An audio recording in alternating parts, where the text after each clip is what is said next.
ভারতীয় বায়ুসেনার ইতিহাসে নতুন স্বর্ণাক্ষরে লেখা থাকবে এক গর্বের অধ্যায়। দেশের প্রথম নারী হিসেবে ফাইটার কমব্যাট লিডার বা টপ গান কোর্স সফলভাবে সম্পন্ন করে নজির করেছে ভাবনা কান্ত। বিহারের দরভাঙ্গা থেকে উঠে এসে আজ তিনি ভারতের নারী শক্তি, সাহস এবং অধ্যাবসায়ের মাধ্যমে তার ব্যক্তিত্ব তুলে ধরেছেন। কঠিন যুদ্ধ কৌশল, আকাশ যুদ্ধের নেতৃত্ব এবং অত্যাধুনিক ফাইটার অপারেশনের অসাধারণ দক্ষতার স্বীকৃতি মিলেছে এই অর্জনের মাধ্যমে। এটা শুধু তার ব্যক্তিগত সাফল্য নয়, এটি ভারতীয় নারীদের জন্য এক বড় অনুপ্রেরণা। কিভাবে ভাবনা কান্ত ইতিহাস করলেন এবং কেন তার এই সাফল্য দেশের জন্য এত গুরুত্বপূর্ণ, জানুন এই ভিডিওতে।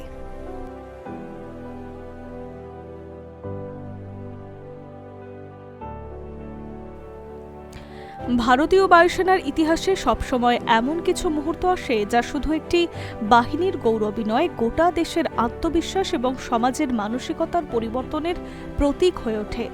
স্কোয়াড্রন লিডার ভাবনা কান্তের সাম্প্রতিক সাফল্য তেমনই একটি অধ্যায়। দেশের প্রথম নারী হিসেবে ফাইটার কমব্যাট লিডার কোর্স সম্পন্ন করেছেন তিনি এবং অর্জন করেছেন ভারতীয় বায়ুসেনার প্রথম মহিলা টপগান ফাইটার পাইলটের মর্যাদা। এটি শুধু অর্জন নয়, ব্যক্তিগত সাফল্য নয়, এটি ভারতীয় নারী ক্ষমতায়ন, সাহস, অধ্যাবসায় এবং অসীমান্ত ভাবনার একটি উজ্জ্বল প্রতীক। গোয়ালিয়রের tactics and air combat development এস্টাবলিশমেন্টে অনুষ্ঠিত হয় ভারতীয় বায়ুসেনার অন্যতম কঠিন প্রশিক্ষণের কর্মসূচি ফাইটার কমব্যাট লিডার। টানা 20 সপ্তাহের এই প্রশিক্ষণকে অনেকেই ভারতীয় বায়ুসেনার টপ গান কোর্স বলে উল্লেখ করে থাকে, কারণ এর মান, কঠোরতা এবং গুরুত্ব বিশ্বের অন্যতম বিখ্যাত মার্কিন নৌবাহিনীর টপ গান প্রশিক্ষণ কর্মসূচির সঙ্গে তুলনা করা হয়। এই কোর্সে অংশগ্রহণের সুযোগ পান বাছাই করা অভিজ্ঞ ফাইটার পাইলটরা। এখানে শুধু বিমান চালানোর দক্ষতা নয়, আকাশ যুদ্ধের জটিল কৌশল, শত্রুর গতিবিধির বিশ্লেষণ, বহুমাত্রিক যুদ্ধ পরিস্থিতিতে দ্রুত সিদ্ধান্ত গ্রহণ, উন্নত অস্ত্র ব্যবস্থাপনা এবং মিশন নেতৃত্ব দেওয়ার ক্ষমতা যাচাই করা হয়। সফলভাবে কোর্স সম্পন্ন করার মানে একজন পাইলটকে বায়ুসেনার সর্বোচ্চ পর্যায়ের কৌশলগত বিশেষজ্ঞ হিসেবে স্বীকৃত দেওয়া হয়। এই কঠিন পরীক্ষায় উত্তীর্ণ হওয়া ভাবনা কান্ত প্রমাণ করেছেন আকাশ সীমা শুধু পুরুষদের জন্য নয়, দক্ষতা, সাহস এবং মেধার ভিত্তিতে নারীরাও সমানভাবে যুদ্ধবিমানের ককপিটে নেতৃত্ব দিতে সক্ষম। বিহারের দরভাঙ্গা জেলার একটি সাধারণ পরিবারে জন্ম নেয় ভাবনা কান্ত। ছোটবেলা থেকেই পড়াশোনায় মেধাবী ছিলেন তিনি। ইঞ্জিনিয়ারিংয়ে উচ্চশিক্ষা গ্রহণের সময় থেকেই প্রযুক্তি এবং বিমান চালানোর প্রতি তার আগ্রহ তৈরি হয়। কিন্তু সেই সময় ভারতের সামরিক বিমান চালনার জগতে নারীদের প্রবেশ ছিল প্রায় অসম্ভব এক স্বপ্ন। সালটা 2015। ভারতীয় সরকার পরীক্ষামূলকভাবে মহিলাদের ফাইটার স্ট্রিমে অন্তর্ভুক্ত করার সিদ্ধান্ত নেয়। এই সিদ্ধান্ত ভারতীয় সামরিক ইতিহাসের যুগান্তকারী ছিল। এরপর 2016 সালে ভাবনা কান্ত, অবনী চতুর্বেদী এবং মহানা সিং ভারতীয় বায়ুসেনার প্রথম মহিলা ফাইটার পাইলট হিসেবে কমিশন লাভ করেন। তিনজনের এই ব্যাচকে কেন্দ্র করে সারা দেশে উৎসাহ ও কৌতূহল সৃষ্টি হয়। সেই সময় অনেকেই প্রশ্ন তুলেছিলেন, নারীরা কি আদেও যুদ্ধবিমান চালানোর কঠোর শারীরিক ও মানসিক চাপ সামলাতে পারবেন? ভাবনা কান্ত এবং তার সহযাত্রীরা তাদের কর্মদক্ষতা দিয়ে সেই সমস্ত সংশয়কে ভুল প্রমাণ করেছেন। ফাইটার পাইলট হওয়ার পথে ভাবনা কান্তের যাত্রা মোটেও সহজ ছিল না। প্রশিক্ষণের বিভিন্ন ধাপ অতিক্রম করে তিনি প্রথমে মিগ-21 বাইসন যুদ্ধবিমান চালানোর দায়িত্ব পান। মিগ-21 দীর্ঘদিন ধরে ভারতীয় বায়ুসেনার অন্যতম গুরুত্বপূর্ণ যুদ্ধবিমান হিসেবে পরিচিতি লাভ করেছে। এর গতি, জটিলতা এবং পরিচালনার দক্ষতার কারণে এটি সহজে চালানো যাত্রার কাজ নয়। ভাবনা কান্ত সফলভাবে মিগ-21 পরিচালনা করে নিজেকে একজন দক্ষ পাইলট হিসেবে প্রতিষ্ঠিত করেছিল। 2019 সালে তিনি প্রথম ভারতীয় মহিলা ফাইটার পাইলট হিসেবে দিনের বেলায় যুদ্ধের মিশনে অংশ নেওয়ার অনুদান পান।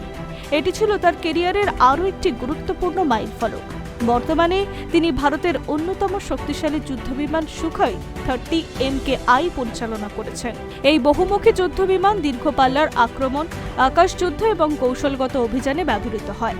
বিশ্বের অন্যতম উন্নত ফাইটার প্ল্যাটফর্ম হিসেবে পরিচিত এই বিমান পরিচালনা করা অত্যন্ত দায়িত্বপূর্ণ কাজ।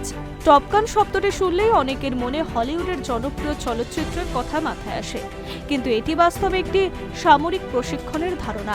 মার্কিন নৌবাহিনীর বিখ্যাত টপ গান স্কুল বিশ্বের সেরা ফাইটার পাইলট তৈরির জন্য পরিচিত। ভারতের ক্ষেত্রে TACDE একই ধরনের ভূমিকা পালন করে থাকে। এখানে নির্বাচিত পাইলটদের এমনভাবে প্রশিক্ষণ দেওয়া হয় যাতে তারা শুধু দক্ষ যোদ্ধাই না হন, ভবিষ্যতে অন্য পাইলটদের প্রশিক্ষণ দেওয়ার সক্ষমতাও অর্জন করতে পারেন। এই প্রশিক্ষণে অন্তর্ভুক্ত থাকে উন্নত আকাশযুদ্ধ কৌশল, শত্রুপক্ষের যুদ্ধবিমান মোকাবিলা, বহুমুখী যুদ্ধ পরিস্থিতির বিশ্লেষণ, এয়ার টু এয়ার এবং air to ground operation, mission পরিকল্পনা ও নেতৃত্ব, ইলেকট্রনিক ও ওয়ারফেয়ার, রিয়েল টাইম সিদ্ধান্ত গ্রহণ। কোর্সের প্রতিটি ধাপেই কঠোর মূল্যায়ন করতে হয়। শুধু শারীরিক ক্ষমতা নয়, মানসিক দৃঢ়তা ও নেতৃত্বের গুণও সমানভাবে গুরুত্ব পায়। ভাবনা কান্তের এই সাফল্য শুধু সামরিক অর্জন নয়, এটি ভারতের নারীদের জন্য একটি বড় বার্তা। বহু বছর ধরে যুদ্ধক্ষেত্রকে পুরুষ প্রধান পেশা হিসেবে দেখা হয়েছে, কিন্তু সময়ের সঙ্গে সঙ্গে সেই ধারণা বদলেছে। আজ ভারতীয় সেনা, নৌবাহিনী এবং বায়ুসেনায় নারীরা বিভিন্ন গুরুত্বপূর্ণ দায়িত্ব পালন করছে। যুদ্ধবিমান চালানো থেকে শুরু করে সীমান্ত রক্ষা, যুদ্ধজাহাজ পরিচালনা, প্রযুক্তিগত গবেষণা সব ক্ষেত্রেই নারীরা নিজেদের যোগ্যতা প্রমাণ করে দিচ্ছেন। ভাবনার এই সাফল্য নতুন প্রজন্মের মেয়েদের সামনে একটি অনুপ্রেরণার দৃষ্টান্ত। ছোট শহর, গ্রামাঞ্চল থেকে উঠে আসা অসংখ্য তরুণী এখন বিশ্বাস করতে পারবেন যে স্বপ্ন দেখার অধিকার সবার আছে, আর কঠোর পরিশ্রম করলে সেই স্বপ্ন পূরণ করাও সম্ভব। ভাবনা কান্ত জাতীয় পর্যায়ে বিশেষভাবে আলোচনায় এসেছেন 2021 সালের প্রজাতন্ত্র দিবসের কুচকাওয়াজে অংশ নেওয়ার মাধ্যমে। প্রথম মহিলা ফাইটার পাইলট হিসেবে তার উপস্থিতি দেশবাসীর নজর কাড়ে। পরে 2024 সালের প্রজাতন্ত্র দিবসে ফ্লাই পাস্টেও তিনি অংশগ্রহণ করেন। সেই অনুষ্ঠানে আকাশে যুদ্ধবিমান গর্জনের সঙ্গে তার উপস্থিতি ভারতের নারী শক্তির প্রতীক হয়ে ওঠে। এই ধরনের জাতীয় অনুষ্ঠানে অংশ নেওয়া শুধু ব্যক্তিগত গৌরব নয়, এটি দেশের স্বতন্ত্র বাহিনীর পরিবর্তিত ও আধুনিক চেহারাকেও তুলে ধরে। একসময় বায়ুসেনায় নারীদের ভূমিকা সীমিত ছিল, কিন্তু গত কয়েক দশকে পরিস্থিতির দ্রুত পরিবর্তন হয়েছে। নারী অফিসারদের জন্য নতুন নতুন সুযোগ তৈরি হয়েছে, যুদ্ধবিমান চালানোর অনুমতি, স্থায়ী কমিশন, নেতৃত্বের দায়িত্ব, সব ক্ষেত্রেই ইতিবাচক পরিবর্তন এসেছে ভারতে। ভাবনা কান্তের সাফল্য সেই পরিবর্তনেরই একটি গুরুত্বপূর্ণ ফলাফল। তার অর্জন দেখিয়ে দিয়েছে যে সামরিক দক্ষতার ক্ষেত্রে নারী পুরুষের মধ্যে কোনো বিভাজন নেই, প্রয়োজনে কেবল সুযোগ ও যোগ্যতার সঠিক মূল্যায়ন। ভাবনার এই অর্জন ভবিষ্যতে ভারতীয় বায়ুসেনার জন্য অত্যন্ত তাৎপর্যপূর্ণ। তিনি শুধু একজন দক্ষ ফাইটার পাইলট নন, বরং একজন যুদ্ধ কৌশল বিশেষজ্ঞ। ভবিষ্যতে তিনি নতুন প্রজন্মের পাইলটদের প্রশিক্ষণ, মিশন পরিকল্পনা এবং যুদ্ধ কৌশলের উন্নয়নের ক্ষেত্রেও গুরুত্বপূর্ণ ভূমিকা পালন করতে পারবেন। এছাড়াও তার সাফল্য দেশের প্রতিরক্ষা ব্যবস্থায় আরও বেশি সংখ্যক নারীর অংশগ্রহণকে উৎসাহিত করবে। স্কুল কলেজ ছাত্রীদের মধ্যে সামরিক পেশা সম্পর্কে আগ্রহ বৃদ্ধি পাবে। দেশের প্রতিরক্ষা বাহিনীগুলোতে আরও বৈচিত্র্যময় ও শক্তিশালী হয়ে উঠতে পারে। ভাবনার গল্প আসলে একটি স্বপ্ন পূরণের গল্প। বিহারের একটি সাধারণ পরিবারের মেয়ে থেকে দেশের প্রথম মহিলা টপ গান ফাইটার পাইলট হয়ে ওঠার কথা মোটেই সহজ নয়। কঠোর প্রশিক্ষণ, অসংখ্য চ্যালেঞ্জ, সামাজিক ধারণার বাধা সবকিছুকে জয় করে তিনি আজ এই অবস্থানে পৌঁছেছেন। তার এই সাফল্য শুধু ভারতীয় বায়ুসেনা নয়, সমগ্র দেশের গর্ব। এমনই একটি বার্তা দেয় যা প্রজন্মের পর প্রজন্মকে অনুপ্রাণিত করবে।